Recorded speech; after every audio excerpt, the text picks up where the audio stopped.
El silencio que define este continente es engañoso. Es el silencio de un depredador que espera, de un mundo que terminó y volvió a empezar sin testigos. Australia es la tierra de las pesadillas y los milagros. El único lugar en la Tierra donde el aislamiento no fue una casualidad geográfica, sino una sentencia dictada hace cientos de millones de años.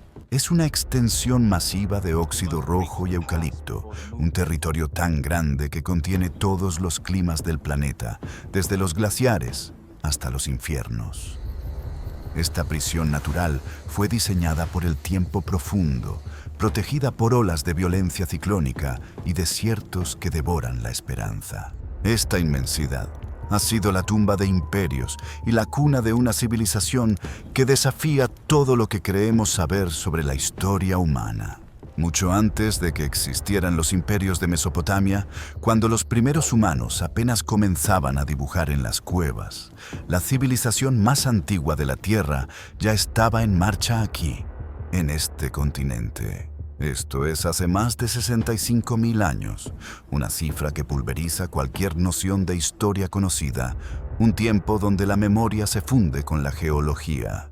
Los primeros en llegar no lo hicieron por accidente, sino por un acto de voluntad sobrehumana, navegando sobre balsas primitivas en una época en que el mar era más bajo, pero el terror era absoluto.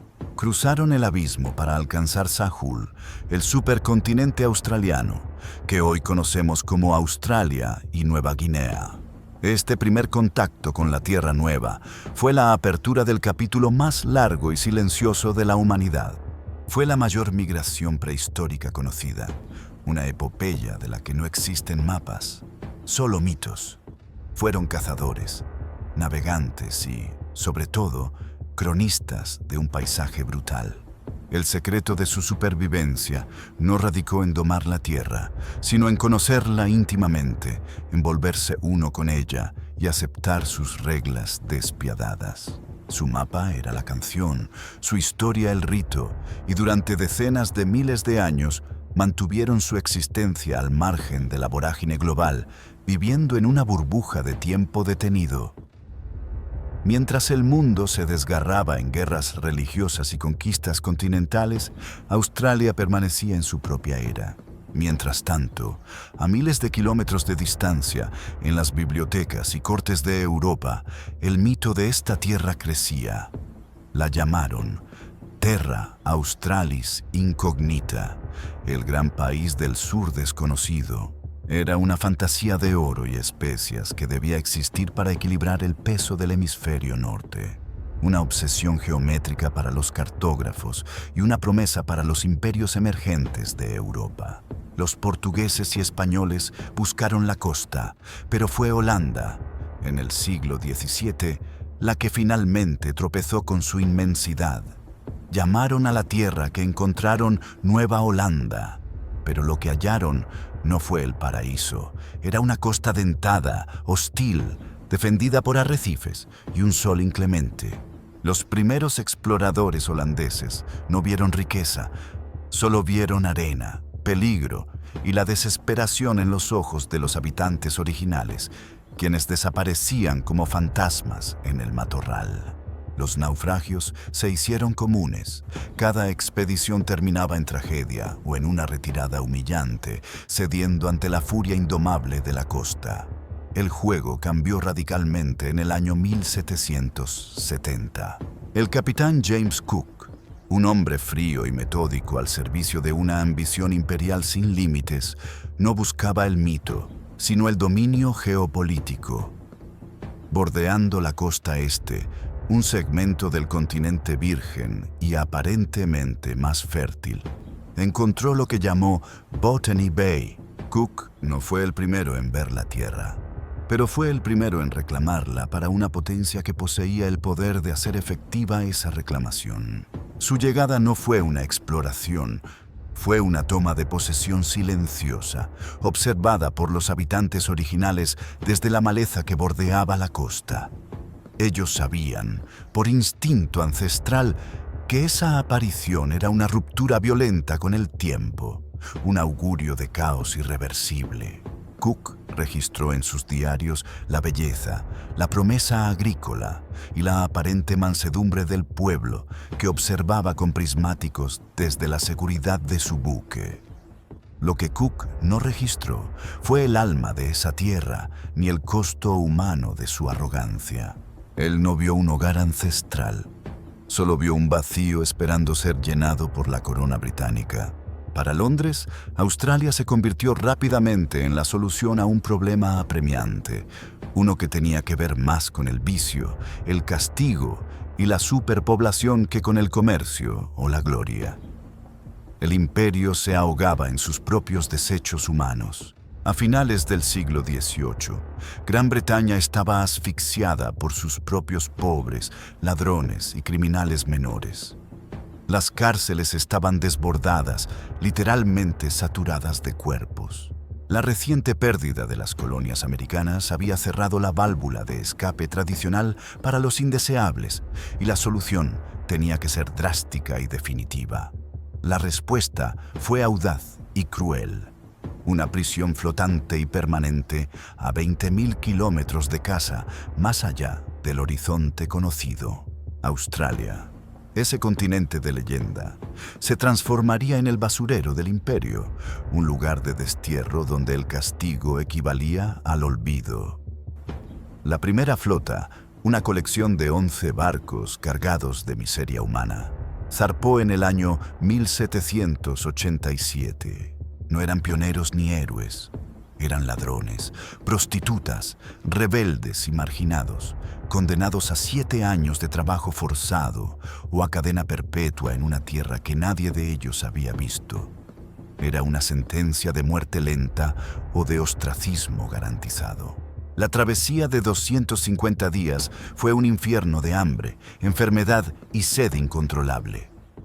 Más de 1.500 almas, entre convictos, guardias y un puñado de administradores, navegaban hacia lo desconocido con una única certeza: el castigo aguardaba en el fin del mundo.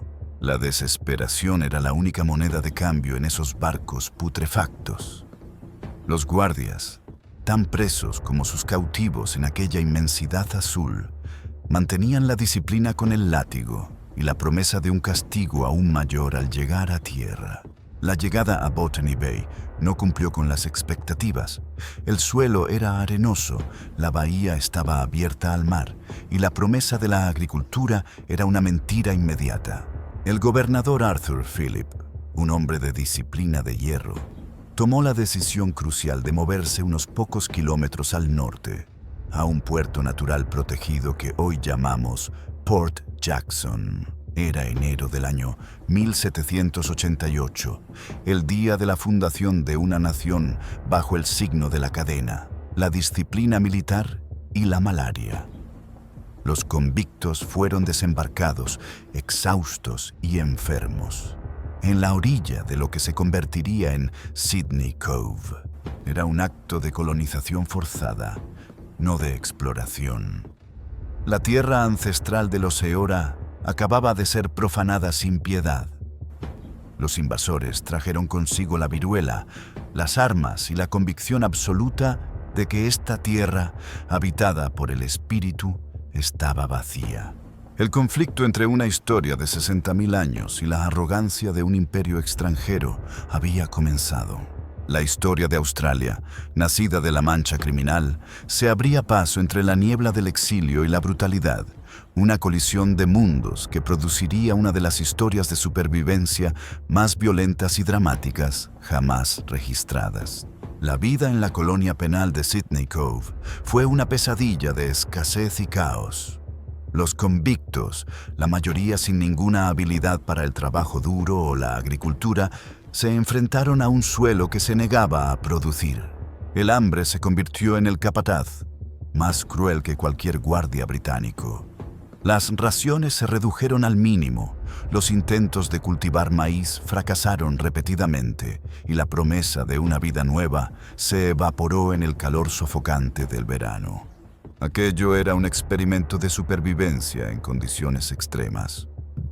Los convictos se rebelaron en pequeños actos de desesperación, Robos insignificantes, intentos de fuga abortados que terminaban en el matorral indómito o en la horca. El gobernador Philip, consciente de que la colonia colapsaría sin orden, impuso un régimen de terror disciplinario. Los latigazos eran la banda sonora diaria de la nueva colonia. 50, 100, a veces 300 golpes de gato de 9 colas, administrados por hombres que habían sido convictos y que ahora eran guardias, elevando el sadismo a la categoría de necesidad.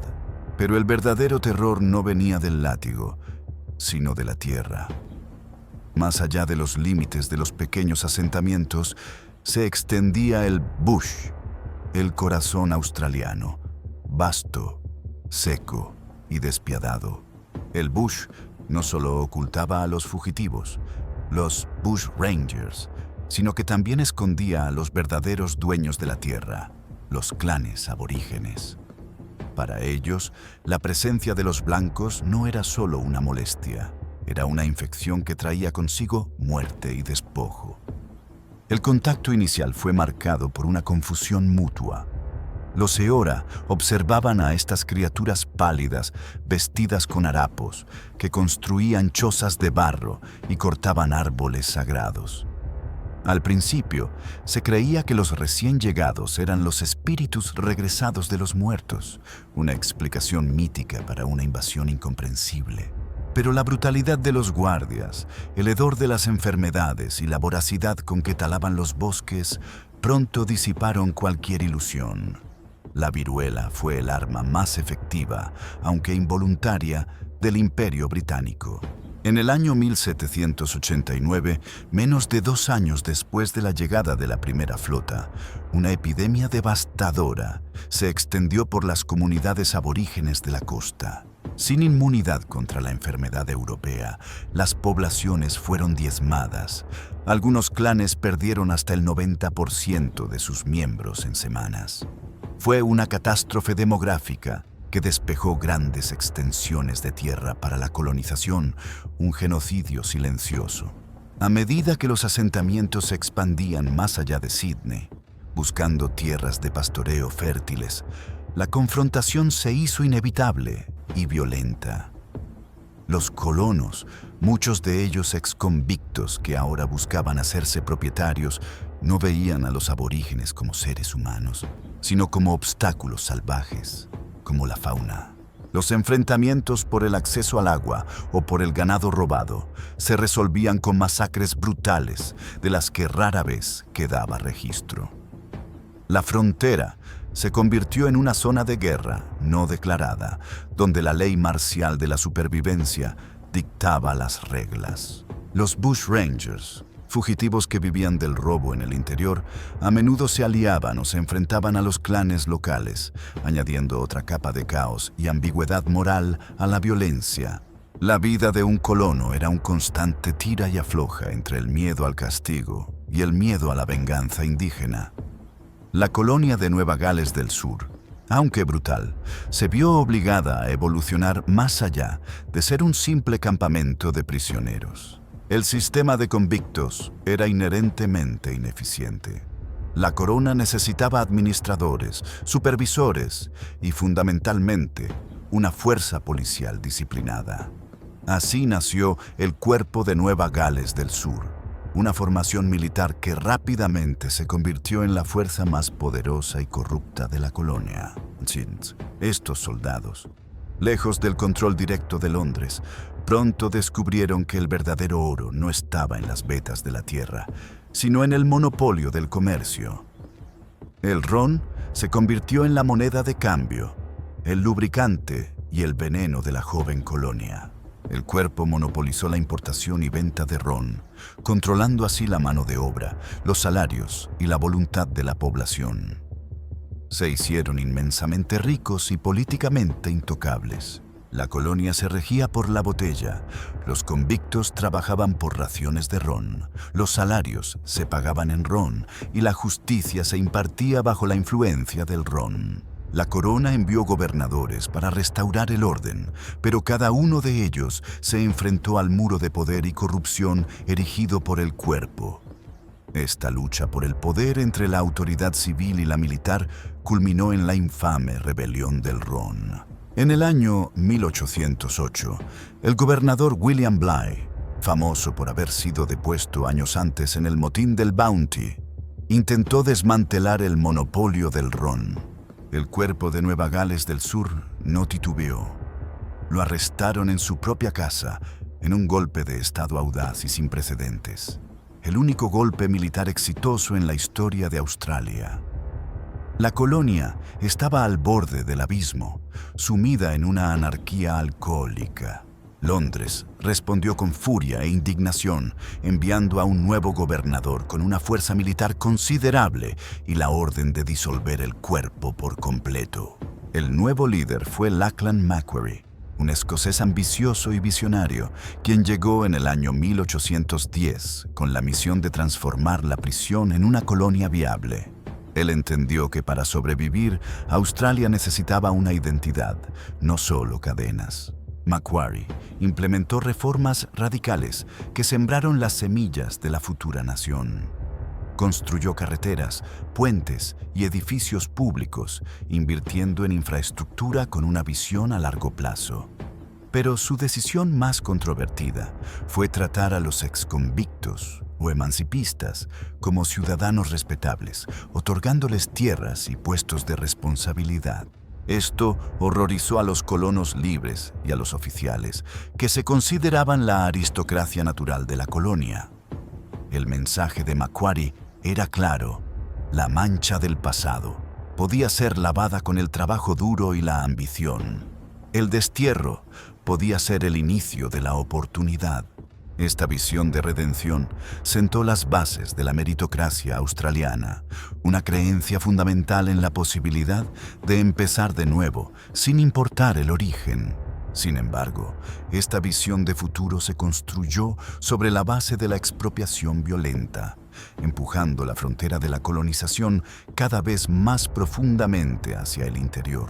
Mientras Macquarie soñaba con puentes de piedra y prosperidad, los exploradores cruzaban las Blue Mountains, el cinturón montañoso que había contenido la colonia hasta entonces.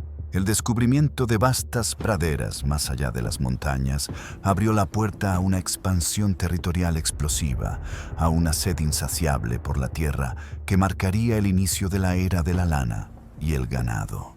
El corazón de Australia estaba a punto de ser conquistado, no por la guerra, sino por la ambición de unos pocos miles de ovejas.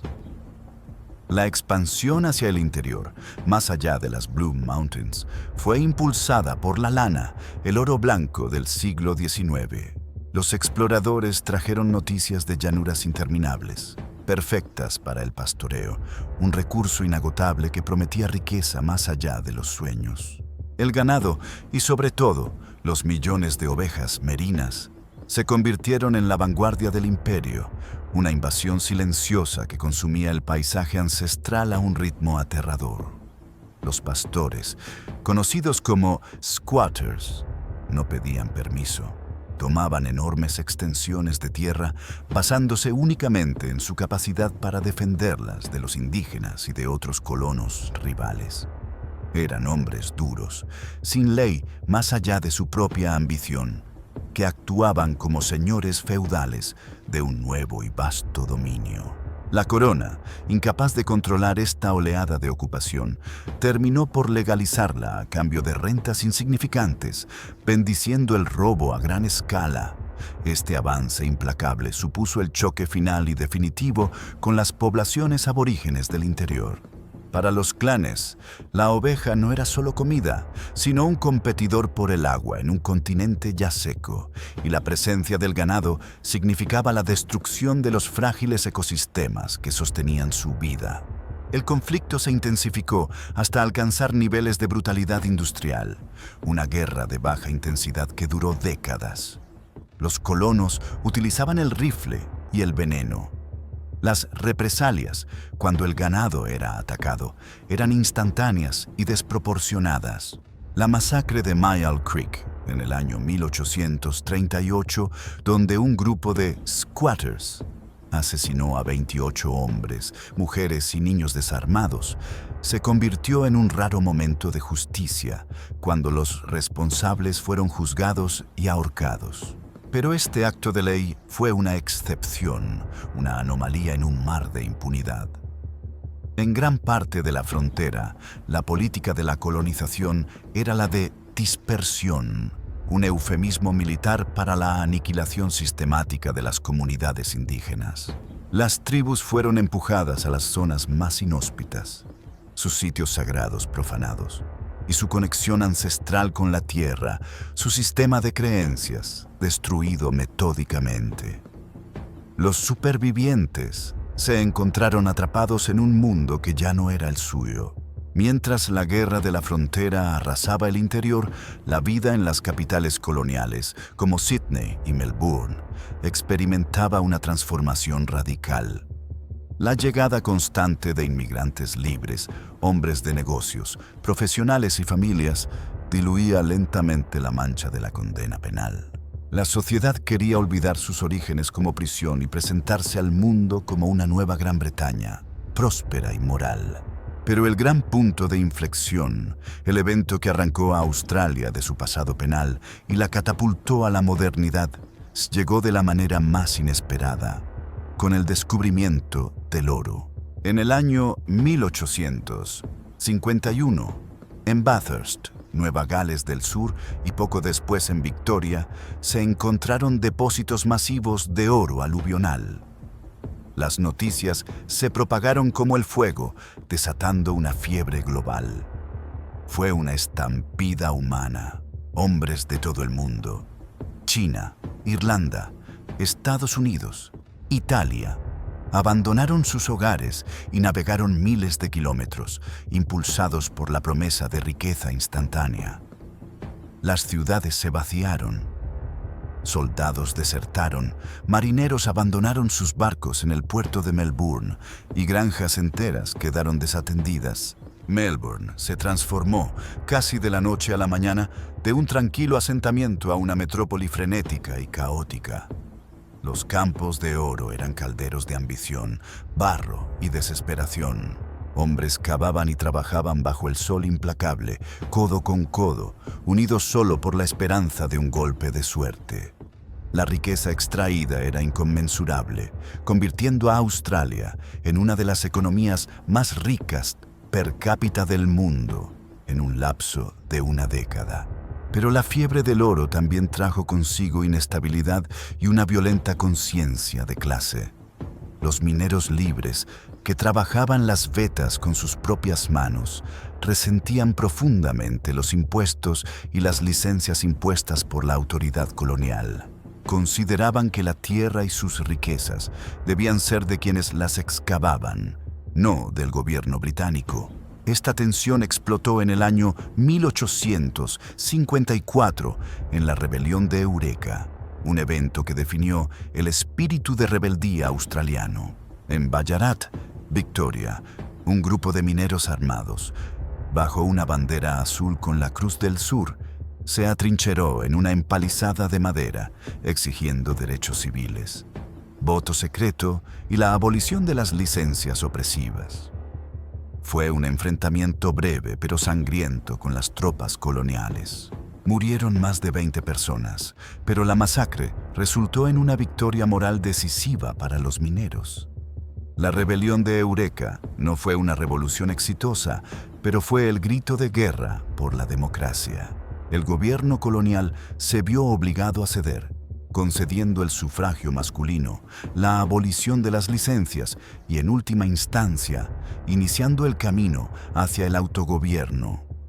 La bandera de Eureka, que flameó sobre la empalizada, se convirtió en el símbolo permanente de la resistencia contra la autoridad arbitraria. El oro transformó la demografía y la política australianas. Con la afluencia de inmigrantes de culturas tan diversas, especialmente los miles de chinos que llegaron a los campos de oro, la incipiente sociedad se enfrentó a sus primeros desafíos de racismo y xenofobia a gran escala. Las tensiones en los campos de oro eran palpables. a menudo culminando en disturbios violentos donde las comunidades no europeas eran blanco de la ira de los mineros blancos. El poder político se descentralizó. Las colonias, impulsadas por su nueva riqueza, comenzaron a exigir y a obtener cartas constitucionales que les daban control casi total sobre sus asuntos internos. En la década de 1850, Nueva Gales del Sur, Victoria y otras colonias obtuvieron gobiernos responsables. Australia ya no era una colección de prisiones, sino una federación incipiente de estados con una autonomía considerable. Este cambio creó 6 entidades distintas, cada una celosa de su soberanía, pero todas compartiendo una misma cultura, una misma lengua y, crucialmente, un miedo común a la influencia externa. El miedo se centró en la presencia china y, más tarde, en la posibilidad de la interferencia de otras potencias europeas en el Pacífico. El aislamiento geográfico que había definido a Australia por 60.000 años comenzaba a romperse peligrosamente, obligando a las colonias a considerar la unidad como la única forma de defensa. La necesidad de una defensa coordinada, de un sistema ferroviario y postal unificado y de una política migratoria coherente se hizo evidente. Los líderes de las 6 colonias, cada uno representando intereses distintos, iniciaron una larga y compleja danza política. La pregunta ya no era si Australia debía unirse, sino cómo debía hacerlo y bajo qué términos. Se acercaba el momento de la verdad, el nacimiento oficial de una nación. La marcha hacia la federación fue un proceso tortuoso y lleno de recelos. Cada una de las 6 colonias, desde Queensland, con su dependencia de la mano de obra barata, hasta Victoria, con su próspera base industrial, temía perder su autonomía ante un gobierno central. El miedo a la centralización era casi tan fuerte como el deseo de defensa unificada. La sombra de la historia penal aún planeaba, recordándoles el poder distante de Londres. Sin embargo, 2 fuerzas dominantes aceleraron la necesidad de unidad: la defensa militar y la obsesión por la pureza racial. El expansionismo de Alemania y Francia en el Pacífico y, sobre todo, la creciente preocupación por la presencia de inmigrantes no europeos, especialmente chinos, y de las islas del Pacífico, actuaron como un poderoso catalizador. Australia sentía que su aislamiento ya no era una fortaleza, sino una vulnerabilidad. La defensa se convirtió en un argumento visceral. Las colonias mantenían ejércitos pequeños y mal coordinados, incapaces de responder a un ataque serio. La lógica era implacable. Solo una fuerza combinada, bajo un mando único, podría proteger el vasto y vulnerable litoral australiano. Los líderes políticos comenzaron a utilizar el miedo al peligro amarillo como una herramienta para unir a la población blanca. El proceso se llevó a cabo mediante convenciones constitucionales donde abogados y políticos debatieron y redactaron una carta magna sin precedentes. No fue una revolución, sino una negociación meticulosa. Los debates se centraron en el equilibrio de poder. ¿Cómo asegurarse de que los estados más grandes, como Nueva Gales del Sur, no dominaran a los más pequeños, como Tasmania? La solución fue el modelo federal, adoptado de Estados Unidos y adaptado de Canadá, con una Cámara de Representantes basada en la población y un Senado donde cada estado, sin importar su tamaño, tenía igual representación. Fue un compromiso complejo, diseñado para asegurar que nadie se sintiera excluido, aunque la voz de los habitantes originales, por supuesto, fue completamente ignorada. El documento final fue sometido a referéndums populares en todas las colonias a finales de la década de 1890. Esto fue notable. Australia se convertía en una de las primeras naciones en el mundo en permitir que su pueblo votara directamente sobre su propia constitución. La gente común, los mineros, los granjeros, los emancipistas, fueron quienes finalmente sellaron el destino de la nación. El 1 de enero del año 1901, bajo el esplendor del nuevo siglo, nació oficialmente la Mancomunidad de Australia. Fue un acto de proclamación pomposo y solemne, celebrado en Sydney y Melbourne, marcando el fin de la era colonial y el inicio de la soberanía australiana, aunque todavía ligada por lazos emotivos y legales al Imperio Británico. Australia se había graduado de prisión a dominio. El primer acto legislativo del nuevo Parlamento Federal fue un acto de miedo racial. La política de la Australia Blanca se implementó de inmediato mediante la Ley de Restricción de la Inmigración.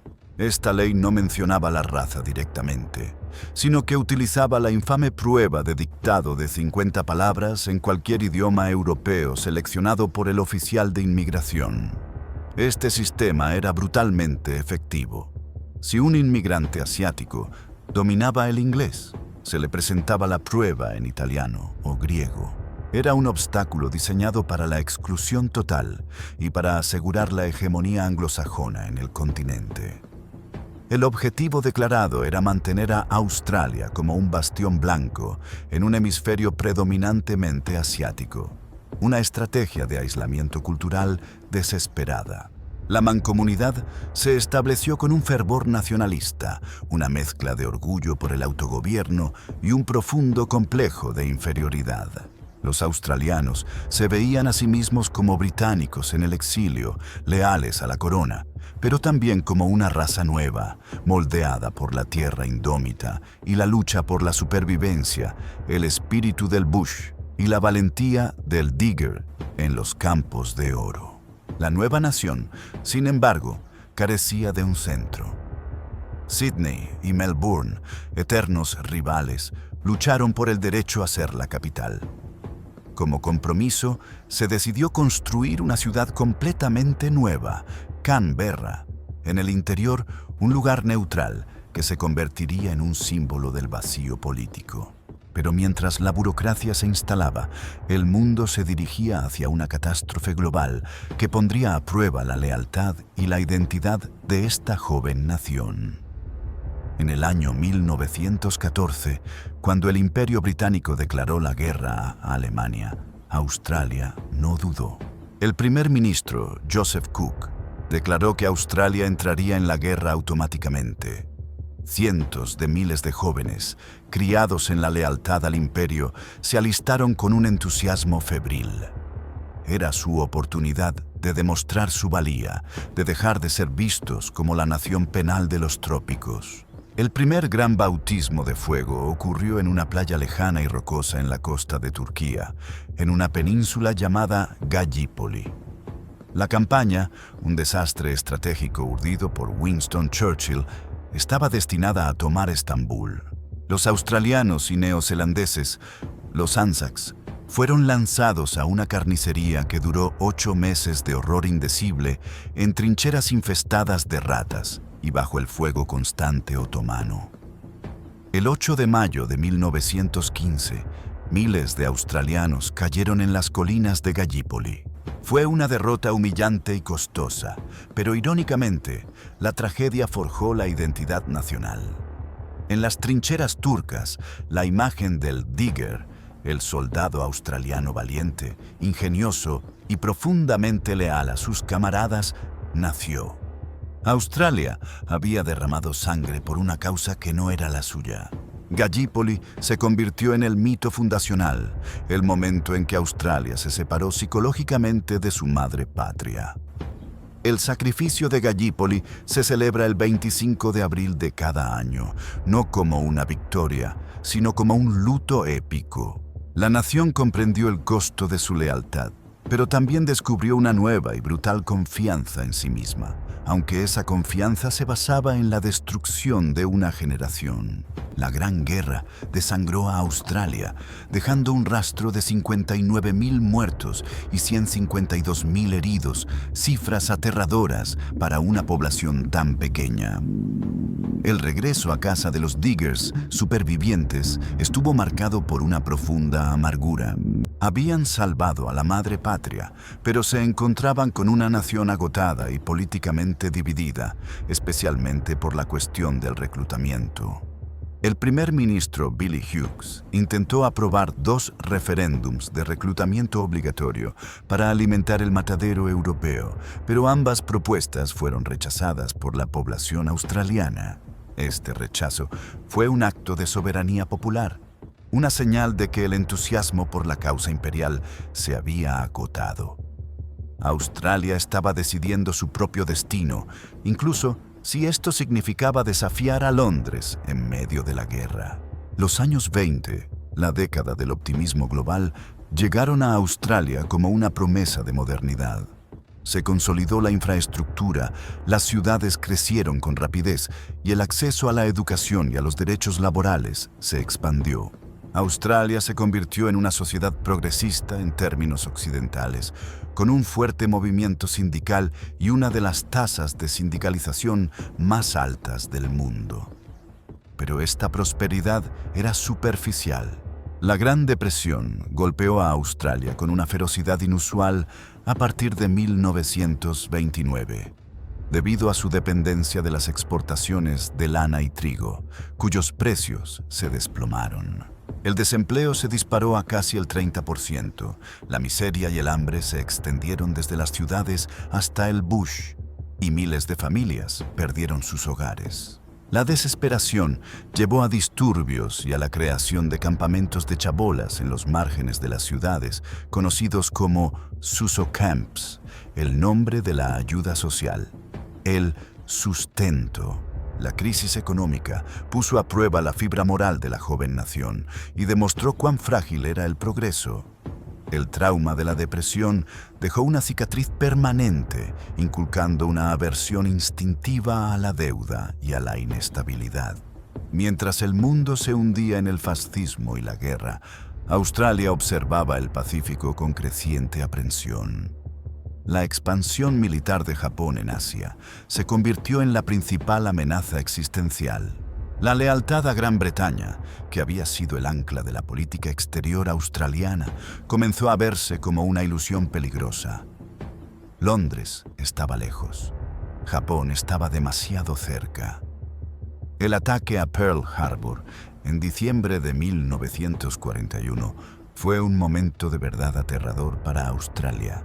La guerra ya no era un conflicto lejano de Europa, estaba en la puerta de entrada. Días después, el 8 de diciembre de 1941, Japón atacó Malasia y en cuestión de semanas, Singapur, la fortaleza inexpugnable que supuestamente protegía a Australia, cayó ignominiosamente. La caída de Singapur, donde miles de soldados australianos fueron capturados y maltratados por el ejército japonés, fue percibida como una traición impactante por parte de Gran Bretaña. El primer ministro australiano, John Curtin, un hombre pragmático y de fuerte voluntad, tomó una decisión trascendental que marcó el fin de la dependencia imperial. Se dirigió al público con un mensaje directo. Curtin declaró que Australia se apoyaría, libre de cualquier apremio de parentesco, en su aliado del Pacífico, Estados Unidos. Esta fue la ruptura geopolítica más importante de la historia de Australia. Un divorcio forzoso de la madre patria en el momento de mayor peligro. La alianza con Estados Unidos se convertiría en el nuevo pilar de su defensa y de su identidad. En 1942, la guerra llegó directamente a la costa australiana. Darwin, en el territorio del norte, fue bombardeada masivamente por la aviación japonesa, un ataque que causó más muertos y más daños que Pearl Harbor, aunque fue minimizado por el gobierno para evitar el pánico. Los ataques se extendieron por Queensland y el norte, y la amenaza de una invasión japonesa era muy real. Las fuerzas estadounidenses llegaron a Australia en grandes cantidades, transformando las ciudades y el bush en bases militares masivas. La cultura estadounidense, con sus costumbres, su música y su confianza, se filtró profundamente en la sociedad australiana, alterando para siempre el paisaje social. El general Douglas MacArthur, estableció su cuartel general en Brisbane y dirigió la Guerra del Pacífico desde suelo australiano. La batalla por la supervivencia se libró en el infierno de la jungla de Papúa Nueva Guinea, en el infame sendero de Kokoda. Las tropas australianas, luchando contra la moral y la tenacidad implacables de las fuerzas japonesas, se enfrentaron en una serie de escaramuzas brutales. El sendero de Kokoda se convirtió en el segundo gran mito de sufrimiento y sacrificio australiano. Allí, el Digger demostró una resistencia sobrehumana, luchando contra la disentería, el clima tropical y un enemigo fanático que luchaba hasta el último hombre. La victoria, obtenida con un costo humano devastador, aseguró que Japón nunca llegara a invadir la masa continental. Australia había sobrevivido, pero la experiencia la había transformado de una nación colonial complaciente a una potencia regional traumatizada y consciente de su geografía. El fin de la guerra dejó a Australia con la urgencia de asegurar su futuro. El lema era poblar o perecer. La nación entendió que su vasta extensión y su pequeña población eran un peligro existencial. Se lanzó un programa masivo y ambicioso de inmigración, buscando activamente a millones de personas para llenar el continente, cambiar la demografía y fortalecer la economía. A diferencia del pasado, donde solo se buscaban británicos, este programa se abrió a los europeos de posguerra, incluyendo a italianos, griegos, holandeses y eslavos que huían de un continente devastado. Esto supuso el primer desafío real a la política de la Australia blanca. Los inmigrantes fueron alojados inicialmente en campamentos de recepción y se enfrentaron a una sociedad insular y a menudo prejuiciosa. La oleada de inmigración de posguerra inyectó una vitalidad cultural y económica sin precedentes. Los recién llegados, a menudo llamados peyorativamente New Australians, trajeron consigo la gastronomía, las lenguas y las tradiciones que lentamente comenzaron a desmantelar la uniformidad anglosajona que había dominado desde la Federación. El rostro de las ciudades australianas empezó a cambiar de forma irreversible. Este influjo masivo, sin embargo, ocurrió en un clima de Guerra Fría. La obsesión australiana con la seguridad y la lealtad se intensificó, impulsando una profunda paranoia anticomunista. Los sindicatos y los partidos de izquierda fueron objeto de una vigilancia intensa y el espectro del peligro rojo se convirtió en la nueva herramienta para asegurar la cohesión nacional y justificar medidas de seguridad draconianas. En el ámbito internacional, Australia reforzó su compromiso con el bloque occidental. Participó activamente en la Guerra de Corea y de manera crucial se adentró en la vorágine del conflicto de Vietnam, una decisión impulsada por el pánico de la teoría del dominó y la obligación de la alianza con Estados Unidos. Australia envió tropas a Vietnam a partir de la década de los 60, una intervención que se volvería profundamente impopular en casa. La Guerra de Vietnam, a diferencia de las guerras anteriores, dividió profundamente a la sociedad australiana. El reclutamiento obligatorio, la conscription, obligaba a los jóvenes a luchar en una guerra percibida por muchos como ajena y moralmente indefendible. Las protestas masivas, conocidas como moratoriums, llenaron las calles de las ciudades, enfrentando a las generaciones y socavando la fe en los líderes políticos. Este periodo de revuelta social y cultural coincidió con el lento pero inevitable desmantelamiento de la política de la Australia blanca. La presión internacional y el reconocimiento de que la ley era económicamente autodestructiva y moralmente insostenible forzaron su retirada progresiva. El golpe final se dio a principios de la década de los 70, cuando la ley fue formalmente abolida. La abolición marcó un punto de inflexión. Australia se abrió oficialmente al mundo no europeo, asumiendo una política de multiculturalismo. Las comunidades asiáticas, árabes y de otras procedencias comenzaron a llegar, redefiniendo la identidad nacional. Australia dejó de verse como un puesto avanzado de Gran Bretaña y comenzó a aceptar su destino geográfico como parte de Asia-Pacífico. A medida que Australia se modernizaba, el problema de la justicia para los habitantes originales, el trauma que había sido enterrado bajo décadas de negación, resurgió con fuerza. El movimiento por los derechos aborígenes ganó impulso en las décadas de los 60 y 70, impulsado por una nueva generación de activistas. Exigían el reconocimiento de su tierra, su cultura y sus derechos ciudadanos plenos. En 1967, un referéndum nacional abrumador votó a favor de incluir a los aborígenes en el censo nacional y otorgar al gobierno federal el poder de legislar en su nombre. Fue un paso crucial, un reconocimiento tardío de su humanidad que había sido negada desde el inicio de la colonización. Sin embargo, la lucha por la tierra y la soberanía estaba lejos de terminar. Los walk-offs y las ocupaciones de tierras por parte de las comunidades indígenas, en protesta por la expropiación histórica, se convirtieron en un fenómeno común. La más famosa de estas batallas fue la de Wave Hill, en el Territorio del Norte, donde Vincent Lingiari y 200 trabajadores se declararon en huelga por la igualdad salarial y la propiedad de la tierra que habían trabajado durante generaciones. Finalmente, el gobierno de Gough Whitlam, un reformista radical que llegó al poder en 1972 con la promesa de cambiar Australia, reconoció la justicia de su causa. En una imagen que se convertiría en icónica, Whitlam vertió arena roja en la mano de Lingiari, simbolizando la devolución formal de una pequeña parte de la tierra a sus dueños originales. El gobierno de Whitlam fue audaz pero turbulento. Reconoció a la República Popular China, retiró las tropas restantes de Vietnam y redujo la influencia británica en la política nacional. Sin embargo, su ambición reformista fue frustrada por la crisis económica y una Cámara Alta hostil. La política australiana se sumió en una de sus crisis constitucionales más dramáticas.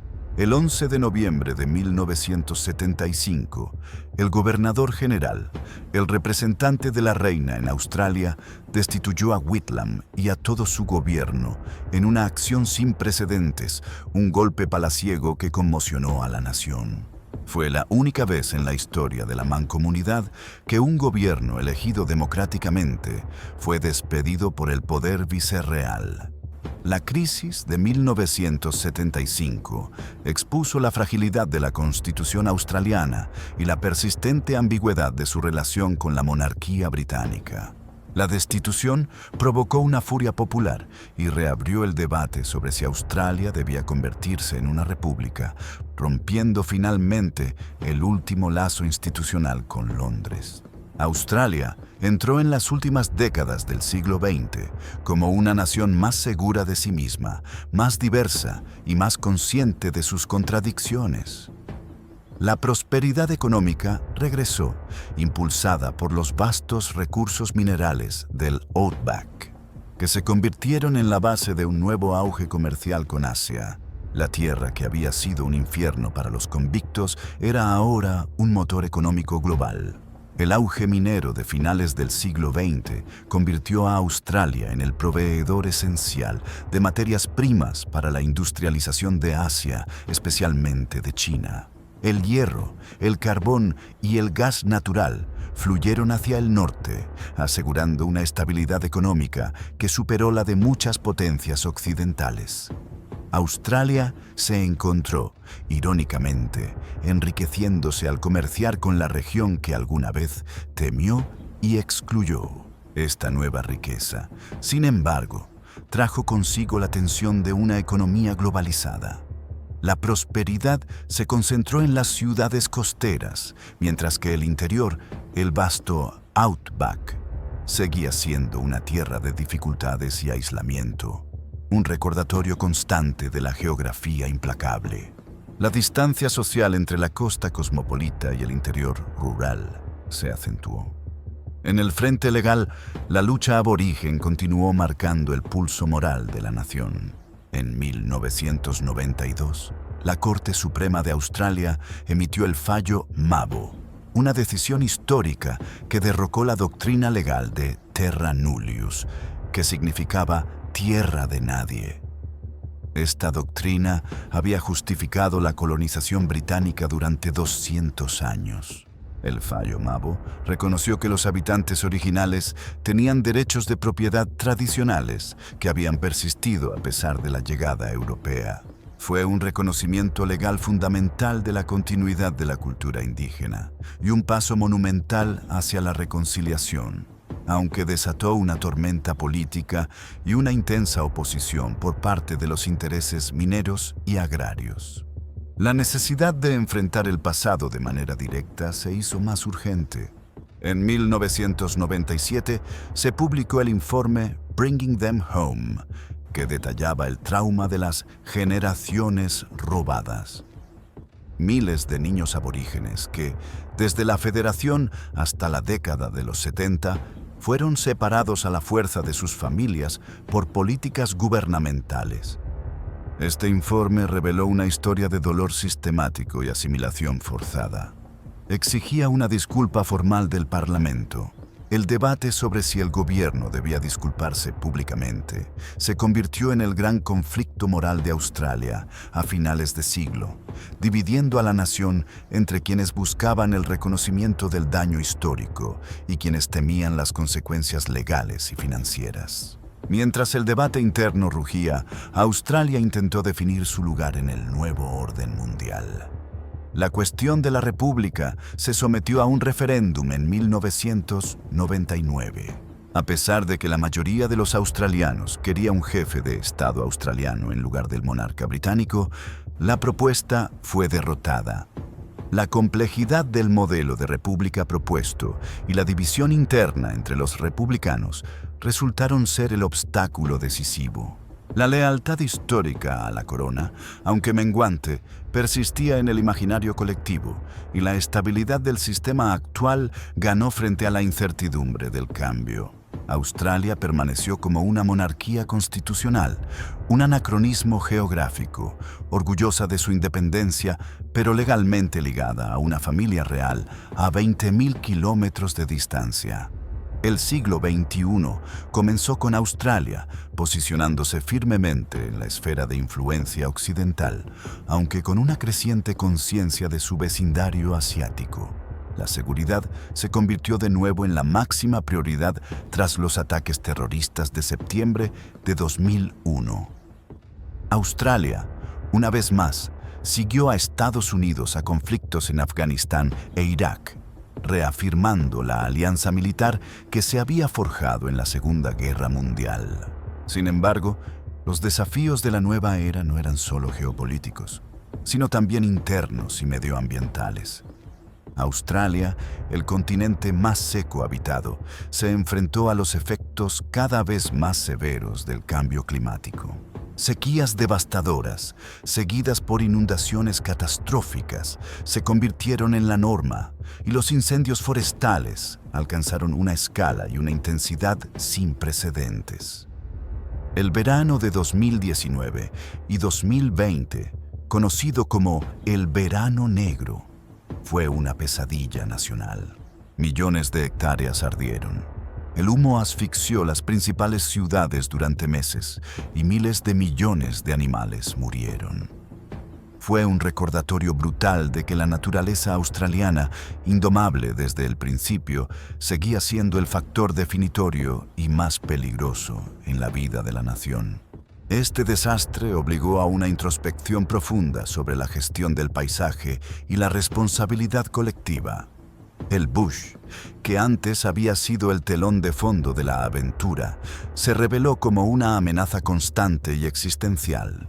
La crisis ambiental también puso de manifiesto el conocimiento ancestral de los habitantes originales, cuyo manejo de la tierra mediante quemas controladas había sido ignorado durante siglos por los colonos. En el ámbito político, el largo debate sobre la disculpa a las generaciones robadas finalmente concluyó. En 2008, el primer ministro Kevin Rudd entregó una disculpa pública formal y sentida en el Parlamento Federal, transmitida a toda la nación. Fue un momento de catarsis emocional, un intento de cerrar una herida histórica que había supurado durante décadas. La disculpa no resolvió los profundos problemas de desigualdad que enfrentan las comunidades aborígenes, pero fue un paso necesario para el reconocimiento. El abismo entre la prosperidad de la Australia moderna y la miseria de las comunidades indígenas aisladas sigue siendo el fracaso moral más persistente de la nación. Australia, al cruzar la segunda década del siglo XXI, se encontró en una posición geopolítica cada vez más tensa. La relación de dependencia económica con China y la alianza militar con Estados Unidos crearon una dicotomía peligrosa. La nación navegaba en un mar de incertidumbre, atrapada entre sus intereses comerciales y sus compromisos de seguridad en un Pacífico que se militarizaba rápidamente. La estrategia de Canberra se centró en asegurar su autonomía mientras mantenía la paz comercial, una tarea que se hizo casi imposible. La influencia de China en la región, la inversión masiva en infraestructura y la presión política directa obligaron a Australia a tomar decisiones dolorosas. El gobierno se vio forzado a endurecer sus leyes de inversión extranjera y a tomar posiciones más firmes en disputas internacionales, lo que resultó en represalias comerciales directas. El sentimiento antichino creció, reflejando las viejas ansiedades del siglo XIX, aunque ahora envueltas en la complejidad del poder global. La diversidad interna de Australia, una de sus mayores fortalezas, también se convirtió en un vector de tensión, con la población de origen chino enfrentándose a un escrutinio sin precedentes por motivos de seguridad nacional. Internamente, la sociedad luchó por integrar los últimos elementos de su identidad. El matrimonio igualitario se legalizó después de un plebiscito no vinculante en 2017, demostrando una notable modernización social y una voluntad de abrazar el liberalismo progresista que contrastaba con su pasado restrictivo. Fue un triunfo de la inclusión sobre el conservadurismo histórico. Sin embargo, el tema más espinoso, la soberanía indígena, continuaba sin resolverse. La propuesta de la voz al Parlamento, un mecanismo para garantizar la representación indígena en la toma de decisiones, se convirtió en el próximo gran debate nacional. Buscaba rectificar el error original de la federación, otorgando un lugar permanente a los primeros habitantes en la estructura de gobierno.